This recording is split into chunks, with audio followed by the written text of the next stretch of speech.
Dans sa quête inlassable de prendre une part active dans le développement socio-économique de son pays, Mme Diaby Niswati Kelti, consul honoraire de l'Union des Comores en Côte d'Ivoire, ne ménage aucun effort pour présenter les potentialités de son pays.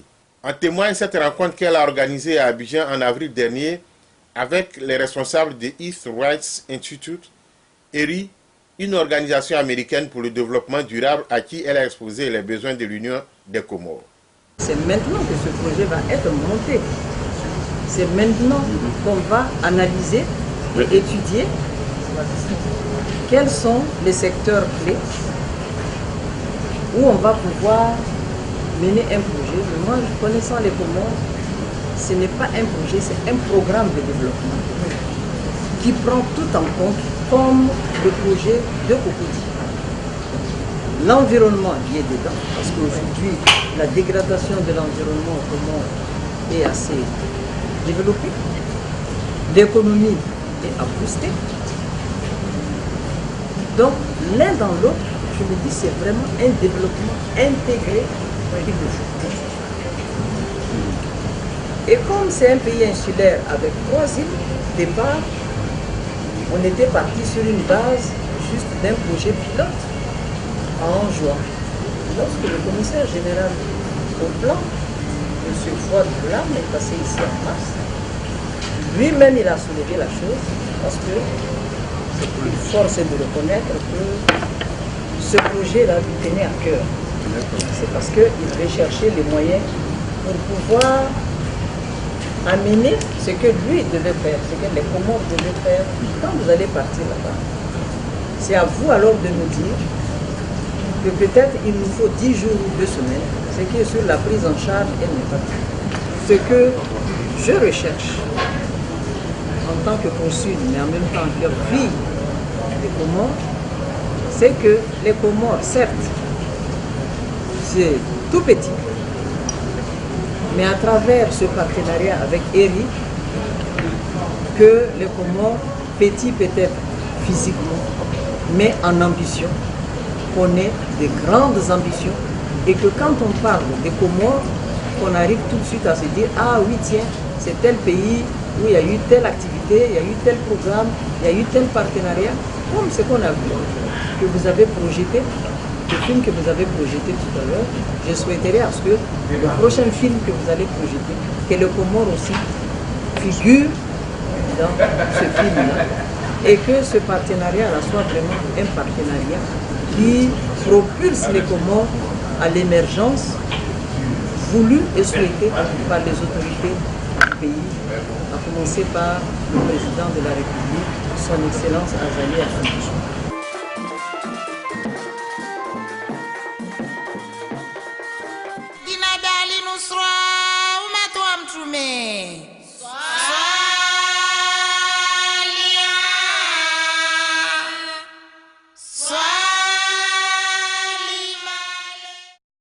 Deux questions ou deux thématiques fondamentales m'ont touché. C'est la thématique de l'approche participative, à laquelle la délégation partant d'ici devant séjourner aux Comores doit avoir les acteurs clés en les impliquant après avoir sillonné tous les coins de l'archipel pour qu'ils puissent avoir un vrai diagnostic et toucher du doigt les problèmes auxquels tous les citoyens de toutes les couches sociales confondues sont confrontés. C'est là la première base. C'est cette philosophie-là que j'épouse et c'est sur cet axe-là que j'insiste beaucoup plus. Parce qu'il est vrai que des structures sont déjà là. Des travaux sont bien élaborés, voire même ébauchés. Mais nombreux d'entre eux restent encore illusoires dans la mesure où les objectifs fixés n'ont pas été atteints. Cela est dû à la non-implication de tous les acteurs clés et de toutes les parties prenantes. Moi, en ma qualité de secrétaire général de commune,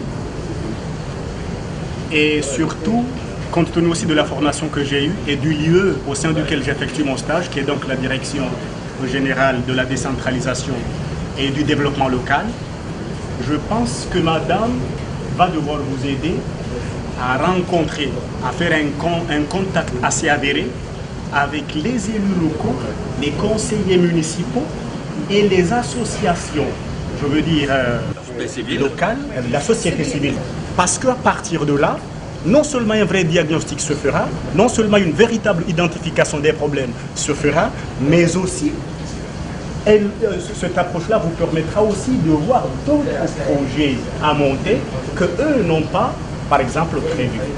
C'est vraiment salutaire.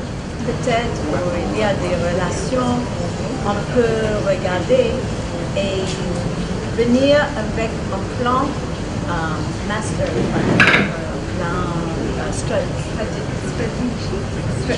plan stratégique qui fait le commencement de partenariat mondial. Oui, c'est ça, avec les organisations et des agences internationales. Et puis, très important, avec des gens qui sont des experts, c'est dans une location très bénéficiale. Parce que vous n'êtes pas loin de East Africa. L'Afrique de l'Est aussi. Et là, il y a beaucoup de touristes, et il y a beaucoup de programmes qui existent là-bas. Et moi, je pense, ok, pourquoi pas on fait la connexion avec les programmes et pas, les pays, et puis faire la connexion de tourisme éco. C'est ça. Et commence petite chose, commencement et des choses comme ça. Et je pense que c'est un pays qui sont tout prêts pour sortir dans, how do you say that? They're ready to really embrasser. Oui, ce sont des pays qui pourraient assez facilement progresser et aller vers une croissance. Notre philosophie, à tous les trois, c'est de travailler en collaboration avec la population locale. Donc ça veut dire quoi, travailler en collaboration avec la population locale? Au départ, si vous voulez, nous avons besoin d'informations, de précision, de quelques éléments pour savoir ce que vous pensez. Ça me paraît beaucoup plus logique que de dire nous arrivons de l'extérieur et on va faire ça et on va faire ça. Donc le travail préalable doit être effectué par votre communauté dans la mesure du possible, identifier les besoins. Et après, on clarifie les priorités, parce que généralement on ne va pas tout faire, on n'a pas le temps, on n'a pas l'argent. Donc on commence et puis après le programme dure plus ou moins longtemps. Et c'est important qu'il y ait quand même de votre part un engagement, parce que ça montrera que vous avez aussi besoin, envie de faire ces choses-là. Et je crois que votre présence, messieurs, est tout à fait utile à ce niveau-là, dans la mesure où vous pouvez réunir des informations, nous donner des chiffres, des éléments qui vont nous aider à avancer. En marge de la conférence internationale sur l'émergence de l'Afrique tenue à Abidjan un mois auparavant, Mme Diaby Niswati Kelti avait jeté les bases de l'éco-diplomatie au niveau du consulat de son pays dans la capitale ivoirienne. Une rencontre à cet effet a permis d'échanger sur la question avec le commissaire général au plan de l'Union des Comores, Fouadi Goulam, et le directeur exécutif d'ERI, le professeur Draman Touré Nablé. La réflexion à cette rencontre portait sur des possibilités qu'offre l'organisation américaine au bénéfice de l'Union des Comores pour son développement. Actuellement, il y a une prise de conscience qui est profonde en termes de volonté d'initiative. Je vais vous donner un simple exemple. C'est que depuis l'indépendance jusqu'à cette année, on n'a jamais eu un budget comportant une partie d'investissement. Une rubrique partie investissement. Le budget a toujours été un budget de fonctionnement. Pour la première fois, le budget a donc doublé, passé du simple double, parce qu'on a 31 milliards dédiés à l'investissement. Donc tout ce qui viendra, en termes de dons, en termes de crédit, en termes d'apport extérieur, ça va s'ajouter aux 31 milliards, mais on sait très bien qu'on a déjà des projets propres qui sont des projets prioritaires en termes d'investissement, parce qu'on voudrait bien accélérer la croissance, mais la croissance ne peut pas s'accélérer s'il n'y a pas le moteur de cette croissance, c'est-à-dire s'il n'y a pas des routes, s'il n'y a pas d'aéroport, s'il n'y a pas d'hôtel, s'il n'y a pas de structures de soutien à la croissance, sont les préoccupations majeures. Donc, c'est bien qu'il y a des infrastructures de soutien à la croissance qui sont le social, l'eau, la santé, l'éducation. Il y a aussi des infrastructures économiques qui sont incontournables. Donc il y a une volonté de planification de tout cela parce que tout ne peut pas se faire en même temps. Cette nécessité de planifier, il y a une nécessité aussi de créer un raccourci parce qu'il faut aller vite dans tout cela. Il faut raccourcir le temps parce qu'on n'a pas le temps d'attendre pour certaines choses. On n'a pas le temps d'attendre au niveau de la santé, on n'a pas le temps d'attendre au niveau de l'emploi, on n'a pas le temps d'attendre au niveau de la formation, au niveau de... Il faut aller vite. C'est pour ça qu'en termes de vision, on parle d'émergence. Ça, c'est déjà un point positif. Le fait que les autorités pensent à aller plus loin que là où nous nous trouvons maintenant. Cette volonté d'aller plus loin. Si nous prenons même l'agriculture, elle reste uniquement, elle ne tire pas. Or, cette agriculture, non seulement doit tirer pour aller vers le haut, et il doit avoir le retour. On a seulement la partie industrielle, qui est les produits industriels qui sont utilisés, mais les populations s'en créent. Il y a un vide qui est là, et ce vide, et autant il touche le domaine purement des productions agricoles, aussi il touche les hommes au niveau de l'intermédiaire. Alors, donc les Comores, c'est ça. On a le bas au niveau agriculture, on a le haut au niveau agriculture. Il n'y a pas d'entraînement à partir de. Or, il faut mettre en place la jonction pour que les cultures pérennes d'exportation qui ont pour but d'accroître les recettes ne soient pas uniquement cela, mais qu'elles peuvent aussi impulser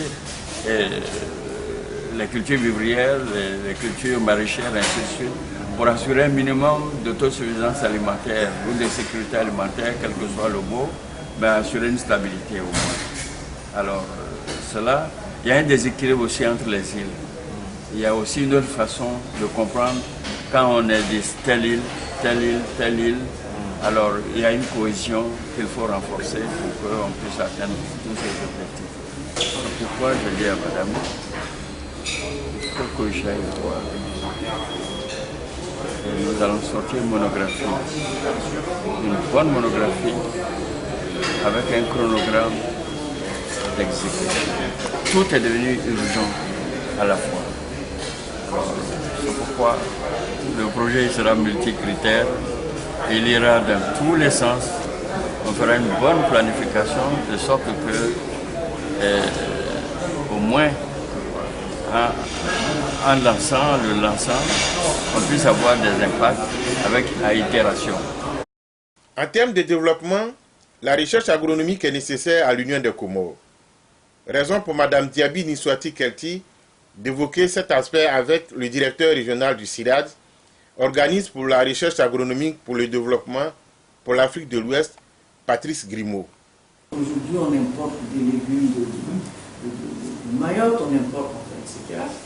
Donc, vraiment, c'est pour pouvoir développer. Et je me dis que, bon, en tant qu'investi dans cette mission de recherche, de partenariat, de voir, et je me dis de mon devoir même de natif de ce pays, je me dis, bon, c'est aussi mon devoir de voir comment développer mon pays à travers ces partenariats. Et si on analyse la faisabilité, comment ça doit se faire, alors j'ai saisi qui de droit, maintenant pour leur dire, bon, voilà la mission que vous m'avez investie. J'ai fait des investigations, voilà, le CIRAD peut nous aider à ceci, à former, à avoir des ingénieurs agronomes, l'NCA peut nous aider dans les statistiques, enfin, etc. Donc là, il y a une structure d'accueil qui pourrait tout à fait être possible pour des jeunes étudiants. Je parle bien évidemment sous le contrôle de mes collègues qui doivent dégager du temps et de la disponibilité pour pouvoir les encadrer, mais c'est des choses qui peuvent tout à fait être envisagées.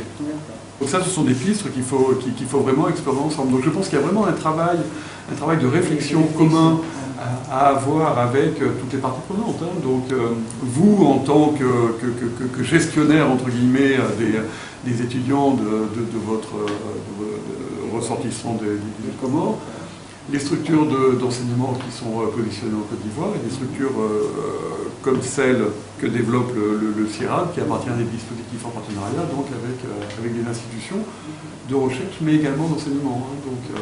Donc je pense que c'est une réflexion à avoir, et je pense que c'est vraiment très intéressant de pouvoir l'avoir, parce qu'on sort d'un cadre qu'on connaît bien, c'est-à-dire des étudiants pour lesquels on arrive à trouver une bourse, ils restent dans leur pays, ou ils vont dans un pays avoisinant, mais pour cette triangulation avec les Comores, il y a vraiment une réflexion à partager. Comme le président de la République, son Excellence Azali Assoumani, cherche vraiment à prendre aussi cette voie de l'émergence et essayer de développer les ressources humaines quand on sait que l'émergence démarre d'abord par l'existence des compétences en ressources humaines. Il m'a donné aussi ce mandat de rechercher des partenaires pour voir quels sont les types de formation, évaluer le coût et puis leur faire parvenir de sorte à ce que les Comores recherchent des financements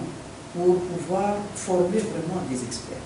Quand vous pensez que les Comores aujourd'hui, au niveau agriculture, au niveau élevage, importent, surtout l'élevage, importent des poulets, importent de la viande de l'Afrique du Sud, de la Tanzanie, de je ne sais où. En s'appuyant sur ces ressources humaines, jeunes, dynamiques et pleines d'allant, qui ont un niveau de formation, le niveau de formation de l'INPHB, personne ne le remet en cause. Hein. Donc là, je pense qu'il y a vraiment un travail à construire. Oui, je pense que c'est possible. Au plan du développement, les Comores ont besoin, par ailleurs, de cadres formés aux meilleures grandes écoles. Du reste, la Côte d'Ivoire reçoit des étudiants et autres stagiaires comoriens que Madame le consul Diaby Niswati Kelti accueille avec beaucoup de sollicitude.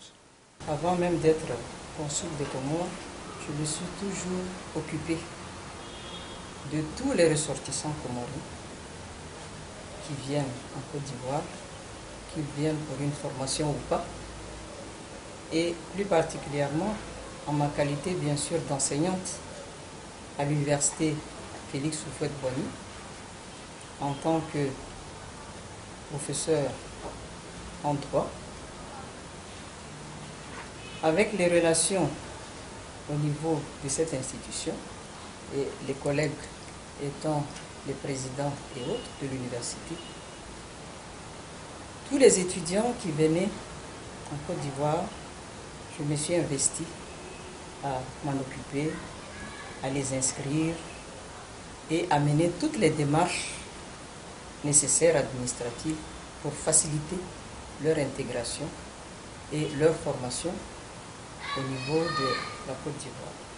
J'ai redoublé d'efforts pour qu'il y ait des partenariats qui soient tissés entre la Côte d'Ivoire et les Comores en matière de formation professionnelle. C'est ainsi que depuis 2012, la Côte d'Ivoire a vu l'arrivée de plus en plus de Comoriens pour leur formation.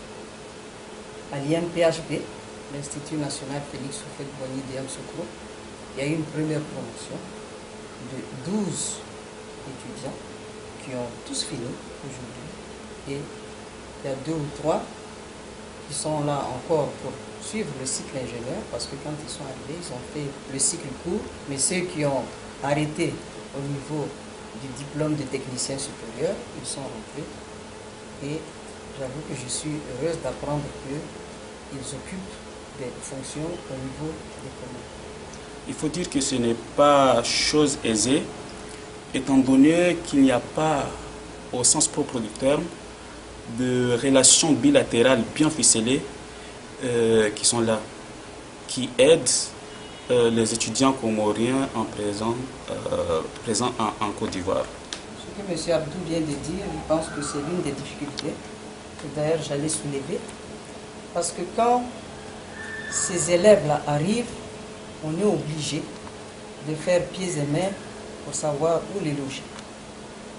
Moi, j'ai eu cette vague de M. Abdou qui sont arrivés en 2016. J'ai dû, à leur arrivée, les loger à l'hôtel à mes propres frais. Parce que où les mettre? Contrairement aux autres qui ont déjà des résidences, quand ils arrivent, vous avez la résidence du Gabon, vous avez la résidence, nous, on n'en a pas. Donc, je fais pieds et mains pour voir comment pouvoir les loger décemment. Surtout, c'est des jeunes qui arrivent dans un autre pays qu'ils ne connaissent pas. Ils se disent, bon, dehors de Madame le Consul, on m'appelle maman, maman. On a une maman qui est là-bas. Donc, si on arrive, on va pouvoir être bien à l'aise. Donc, je suis obligé, moi, de mes propres moyens, essayer de faire tant bien que mal pour que ces enfants, ces jeunes-là, soient bien logés. Et cela, vraiment, je souhaite à ce que nos autorités essayent de se pencher pour qu'on essaye de nous fournir soit les moyens pour nous permettre de prendre une résidence comme les autres, parce que de plus en plus, vous savez, les Comoriens, les jeunes surtout, on va là où il y a d'autres. On va en Côte d'Ivoire, non seulement toutes les conditions sont réunies en matière de formation, mais il y a d'autres qui sont là, qui vont nous accueillir, et on a tous ces problèmes. Aujourd'hui, on est obligé de faire louer des maisons, et quand ils arrivent, peut-être un appartement qui est prévu pour 4, 5, 6 personnes, ils se retrouvent des fois à 10, 15, parce qu'il n'y a pas d'autre moyen de les loger. Donc ça, je pense que ce serait aussi intéressant.